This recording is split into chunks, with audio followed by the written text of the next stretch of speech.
नमस्कार। चलिए आज समय में एक लंबा सफर करते हैं लगभग 3,500 साल पीछे, प्रारंभिक वैदिक काल की दुनिया में। अब सवाल ये है कि इस सफर में हमारा गाइड कौन होगा? वो होगा इस दौर का सबसे जरूरी साहित्यिक स्रोत। तो देखिए, हमारा रास्ता कुछ ऐसा रहेगा। सबसे पहले हम वैदिक युग का एक परिचय लेंगे, फिर सीधे ज्ञान के उस खजाने में उतरेंगे जिसे हम वेद कहते हैं। वहां से हम उस समय के समाज, राजनीति और धर्म की एक तस्वीर बनाने की कोशिश करेंगे, और आखिर में ये समझेंगे कि हजारों साल पुरानी ये विरासत आज भी हमारे लिए क्यों इतनी अहम है। तो चलिए शुरू करते हैं। हम बात कर रहे हैं 1500 से 1000 ईसा पूर्व के बीच के समय की। अब सोचिए, ये एक ऐसा दौर है जिसके बारे में हमें जमीन से मतलब पुरातात्विक सबूत बहुत कम मिले हैं। तो जाहिर है इसे समझना एक बड़ी चुनौती है। तो फिर सवाल उठता है कि हम इस प्राचीन सभ्यता के राज खोलते कैसे हैं? इसका जवाब हमें मिलता है उन ताकतवर ग्रंथों में जो वो अपने पीछे छोड़ गए। असल में यही ग्रंथ उस युग को देखने के लिए हमारी खिड़की हैं। और यहीं पर एंट्री होती है वेदों की। देखिए, वेद शब्द का मतलब ही ज्ञान होता है। ये ग्रंथ ही हमारी प्राइमरी गाइड बुक हैं, जो हमें प्रारंभिक वैदिक लोगों की जिंदगी, उनके विश्वास और उनके समाज के बारे में बताते हैं। अब एक बात जो इन ग्रंथों को बहुत अनोखा बनाती है, वो है इनकी उत्पत्ति। इन्हें श्रुति माना जाता था, जिसका मतलब है जो सुना गया है। मान्यता ये थी कि ये इंसानों की रचना नहीं, बल्कि ईश्वरीय ज्ञान है, जिसे ऋषियों ने सुना और फिर पीढ़ी दर पीढ़ी बोलकर आगे बढ़ाया। वैसे तो वेद 4 हैं, लेकिन इस खास दौर को समझने के लिए जो सबसे ज्यादा जरूरी है वो है ऋग्वेद। ये सिर्फ सबसे पुराना ही नहीं है, बल्कि उस दौर की जिंदगी के बारे में जानकारी का सबसे बड़ा खजाना भी इसी में है। और अगर इसके आकार का अंदाजा लगाना हो तो ऋग्वेद में 1028 सूक्त यानी भजन है।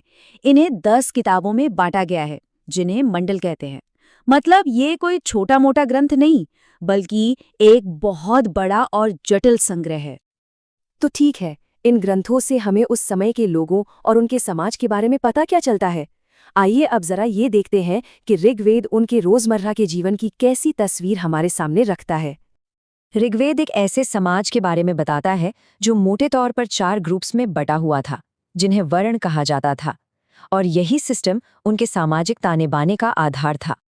लेकिन यहाँ एक बात समझनी बहुत जरूरी है। ये जो शुरुआती वर्ण व्यवस्था थी ना, वो जन्म पर आधारित नहीं थी, जैसा कि हम बाद के दौर में देखते हैं। नहीं, ये पूरी तरह से किसी के काम, उसके पेशे पर टिकी थी। इसका सीधा मतलब ये हुआ कि व्यवस्था कठोर नहीं थी, और हाँ, सामाजिक गतिशीलता की गुंजाइश भी थी। इस समाज की बुनियाद थी कुल यानी परिवार, जो कि एक पितृसत्तात्मक ढांचे पे चलता था। कई परिवार मिलकर ग्राम यानी गांव बनाते थे, जो जिंदगी का सेंटर हुआ करता था। उस जमाने में दौलत का सबसे बड़ा सिंबल थी गाय, जिसे इतना पवित्र मानते थे कि उसे अघन्या कहा गया, मतलब जिसे मारा नहीं जा सकता। और एक और दिलचस्प बात यह है कि महिलाओं का समाज में सम्मान था, यहाँ तक कि वो सभा और समिति जैसी जरूरी बैठकों में भी हिस्सा ले सकती थीं। और ये सारी बातें सिर्फ ग्रंथों तक ही सीमित नहीं हैं। हमें खुदाई से भी कुछ सुराग मिलते हैं, जैसे ये गेरुए और काले लाल रंग के मिट्टी के बर्तन, जो उस युग के आम जीवन की एक छोटी सी झलक देते हैं। अच्छा, समाज की बात हो गई, अब जरा राजनीति की तरफ बढ़ते हैं। प्रारंभिक वैदिक काल में पावर का स्ट्रक्चर कैसा था? शासन कैसे चलता था? राजनीतिक ढांचा एक तरह से पिरामिड जैसा था। सबसे नीचे बुनियाद में था कुल यानी परिवार। कई परिवार मिलकर बनाते थे ग्राम, कई गांवों से मिलकर बनता था विश यानी कबीला, और कई कबीलों को मिलाकर बनता था जन यानी एक जनजाति। और इन सभी को मिलाकर जो बड़ी इकाई बनती थी, वो थी राष्ट्र। ऋग्वेद सिर्फ पूजा पाठ और सामाजिक नियमों की किताब नहीं है, ये ऐतिहासिक घटनाओं को भी दर्ज करता है। इसका सबसे बड़ा उदाहरण है दशराज्य युद्ध यानी 10 राजाओं की लड़ाई। ये उस दौर का एक बहुत बड़ा युद्ध था। ये लड़ा गया था परुष्णी नदी के किनारे, जिसे आज हम रावी नदी के नाम से जानते हैं।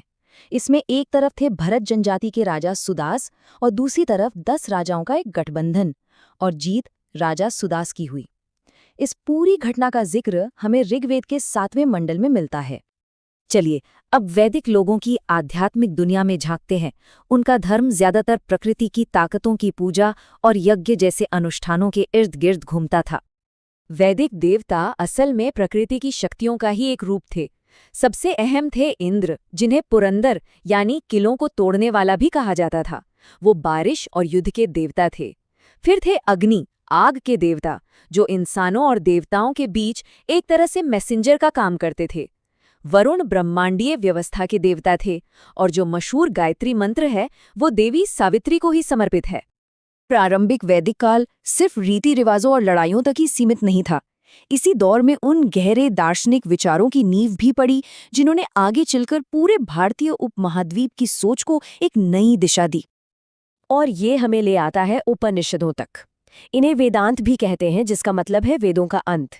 ये ग्रंथ असल में वेदों का दार्शनिक निचोड़ है, जो जिंदगी और ब्रह्मांड के गहरे सवालों की पड़ताल करते हैं।